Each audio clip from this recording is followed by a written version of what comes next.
Evet, merhaba arkadaşlar. Bugün yeni bir kitapla başlamak istiyorum. Artık böyle okuduğum kitapları falan paylaşacağım. Kitaplar hakkındaki düşüncelerimi Am, ve tabii kitabın da hafif özetini vererek paylaşım yapmak istiyorum. Hem aklımdakilerini size söylemiş olacağım.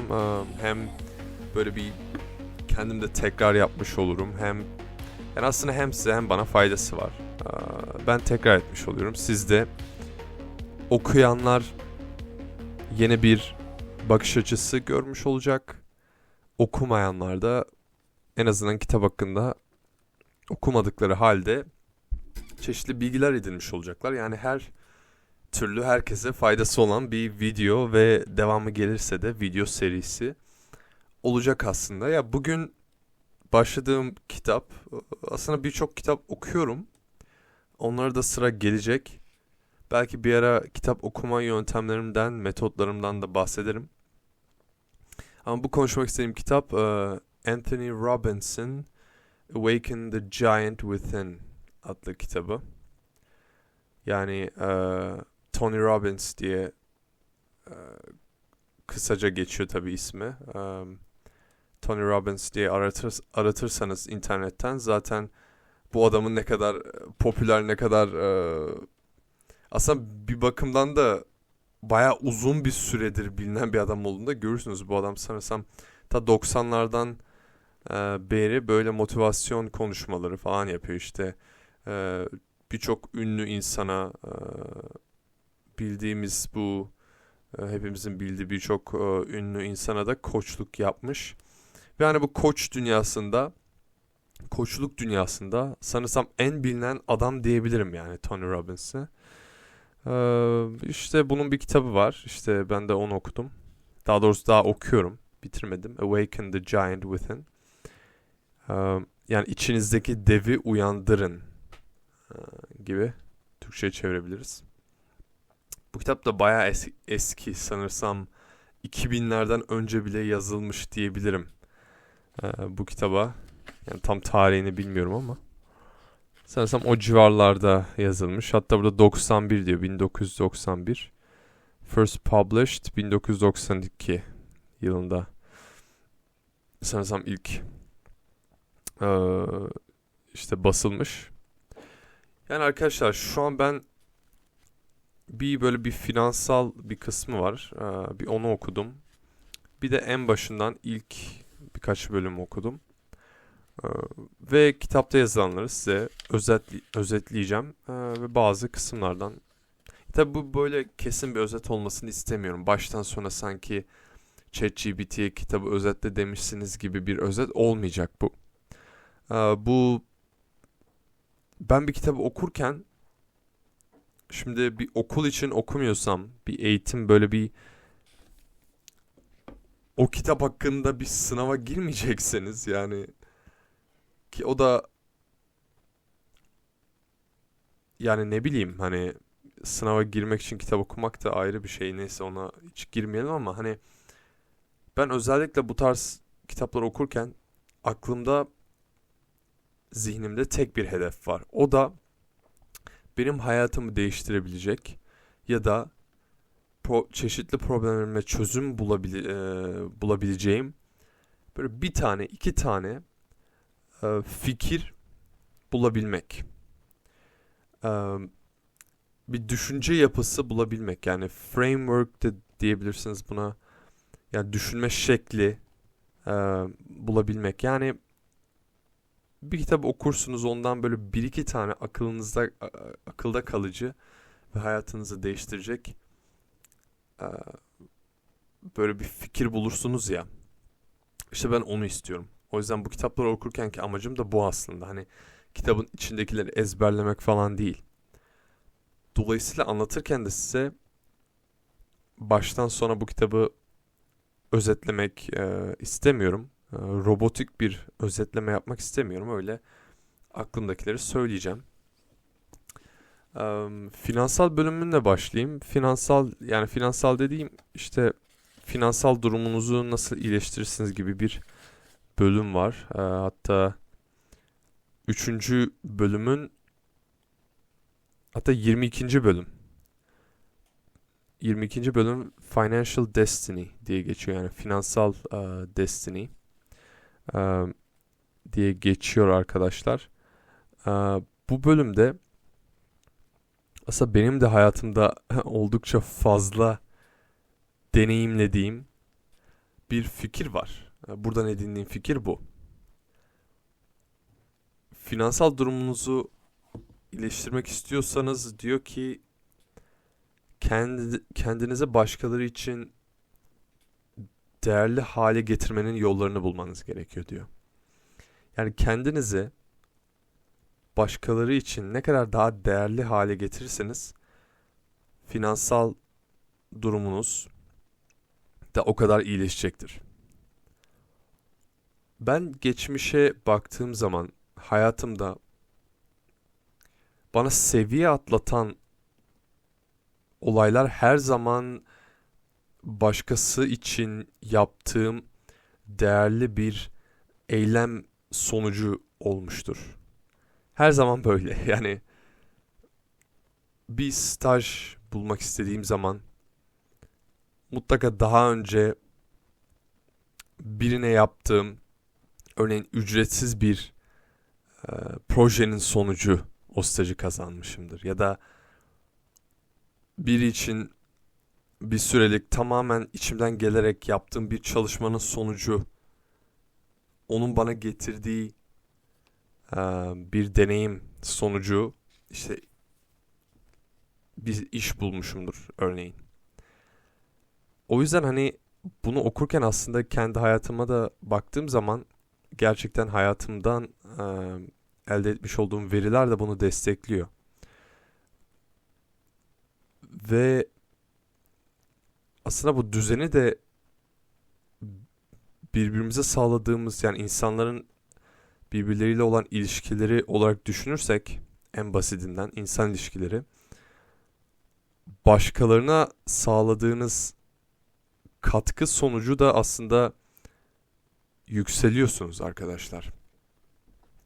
Ve bu katkı sadece yaptığınız işi yani örneğin siz X işini yapıyorsunuz. Tamam X diye bir bir işiniz var. Pozisyonda çalışıyorsunuz.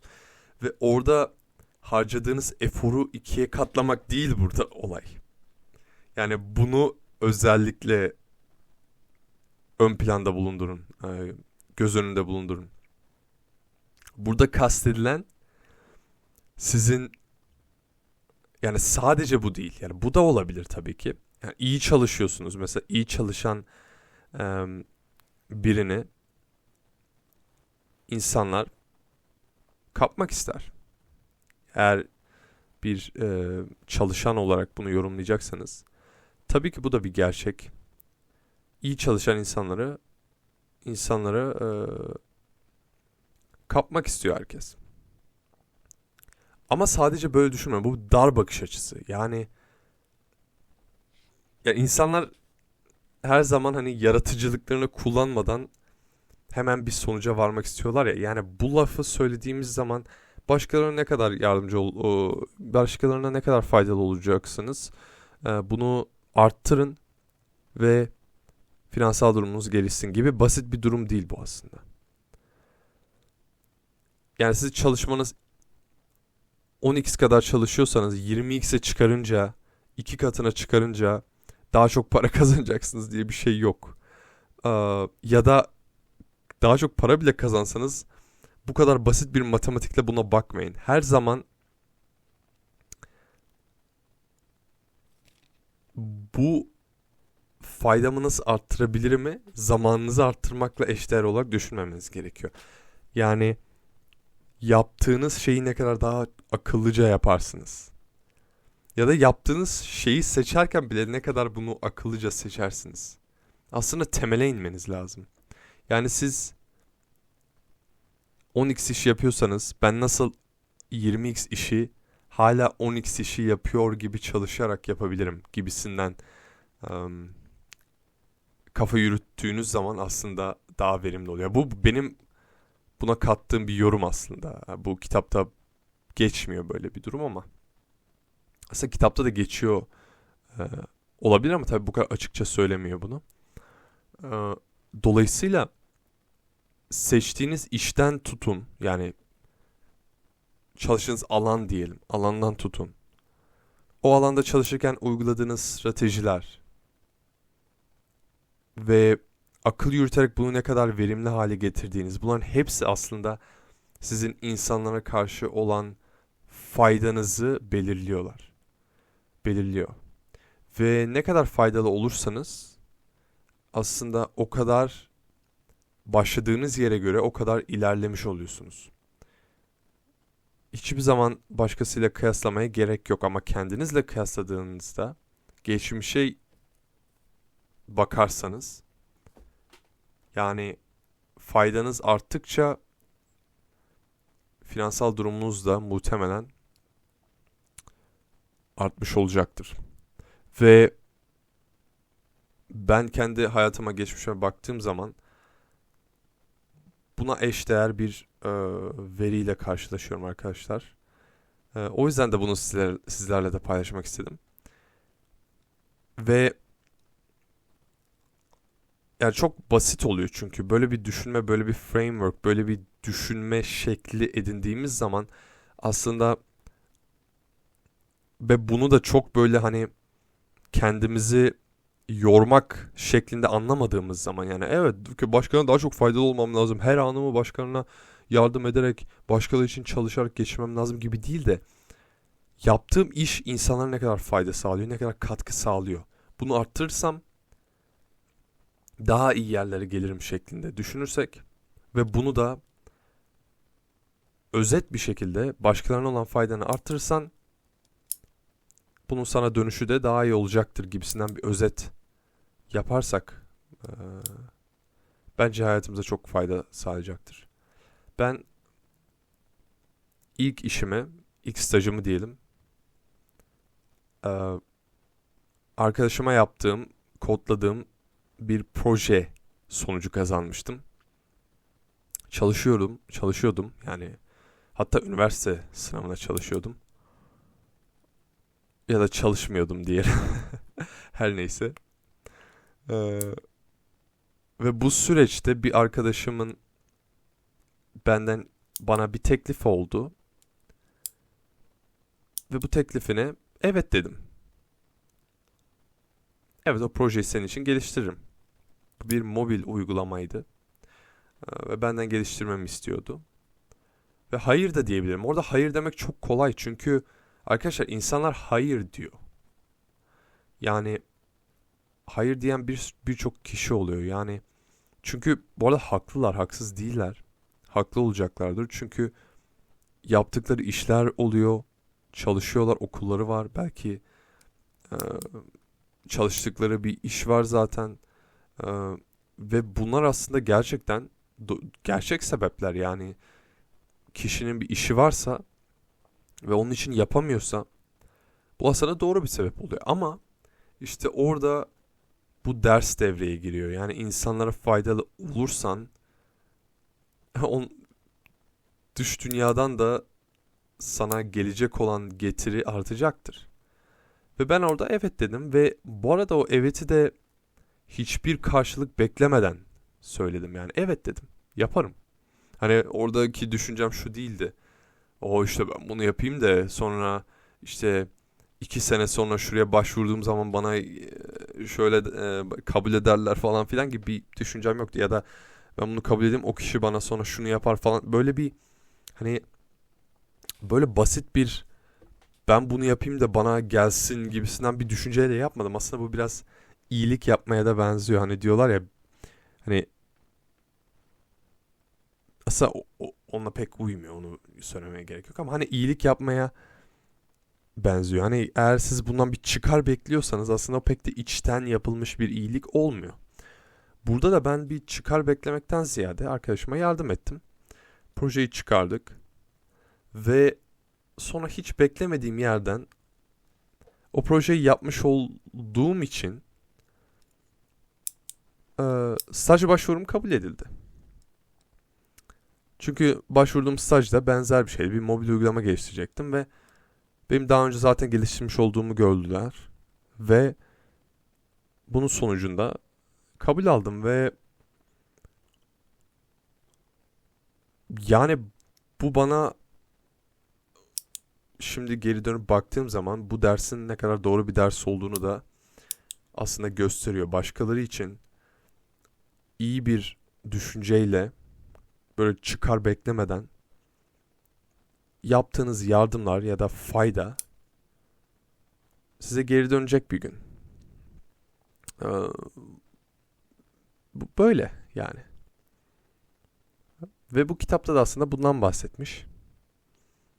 Faydanızı katlamanın yolları. Mesela bu bir iş yerinde çalışıyorsunuzdur. Ne kadar daha verimli çalışırım. Daha e, yaptığım işin ne kadar daha verimli hale getiririm.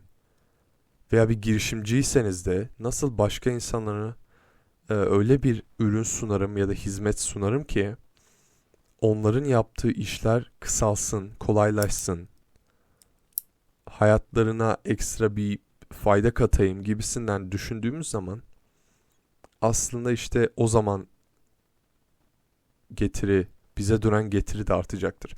Böyle bir özet yani. Ben işte kendi hikayemi de verip paylaşayım dedim ve başta da dediğim gibi amacım tüm bölümü özetlemek değil. Gidin kendiniz satın alın, kitabı okuyun. Ya da ChatGPT'ye özetini yazdırın. Ya da bir yerlerden bulun kitabı yani hani onu da ben size söylemeyeyim ama buradaki benim amacım size direkt özet sunmaktan ziyade kendi düşüncelerimi katarak da bir şeyler sunabilmek. Bugün onu yapmaya çalıştım. Yani kendi hayatımdan bir hikayeyle de destekledim. Ve dediğim gibi arkadaşlar bu sadece bir bölüm. Okudukça yeni bölümler paylaşacağım. Başka kitaplar da paylaşacağım. Burada tabii bir sürü şey de devreye giriyor. İlerideki videolarda da bunlardan bahsetmek istiyorum. Yani kendinizi ne kadar faydalı konuma getirirseniz finansal durumunuz hatta diğer durumlarınız da yani mutluluğunuz, sosyal durumlarınız da o kadar gelişecektir gibisinden bir ders, evet bir ders diyelim, bir ders bahsettik, bir dersten bahsettik, böyle bir bilgiden bahsettik ama burada başka şeyler de devreye giriyor. Dediğim gibi bunu biz sadece çalışma saatlerimizi arttırmak olarak düşünmememiz lazım. O zaman aptalca bir düşünce olur. Burada devreye giren yaptığımız işi ne kadar daha iyi hale getiririz, daha verimli hale getiririz ve daha da temele indiğimiz zaman işte orada aslında doğru işi mi yapıyoruz? Doğru işi mi seçtik? Bu iş bize uygun mu? Bizim kendimizi en iyi şekilde gösterebildiğimiz bir iş mi bu? Ya da bu Charlie Munger'ın dediği gibi tap dance to work, değil mi? Yani sabah uyanıp dans ederek mi, tap dance yaparak mı gidiyoruz bu işe? Yani tabii ki bu birazcık hani akılda kalıcı olsun diye söylenmiş bir söz. Herkes yani işine dans ederek gitmesi gerekmiyor ama hani oradaki siz o mantığı algılayın. Yani hani mutlu bir şekilde hani isteyerek mi, motive olarak mı gidiyoruz?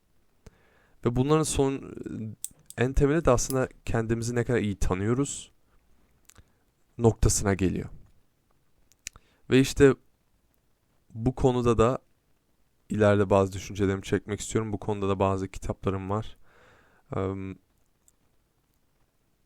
Kendi güçlü yanlarımızı, zayıf yanlarımızı bulmak, bunlar üzerine yoğunlaşmak. O kitaplardan da bahsedeceğim. O kitaplardan da düşüncelerimi söyleyeceğim. Ama bugün sadece böyle şu an zaten 19 dakika olmuş. Böyle bir video çekeyim dedim. Hatta videoda değil, bu ses kaydı. İlerleyen bölümlerde görüşürüz. Bir sorunuz, yorumunuz varsa aşağıya yazın. Görüşmek üzere.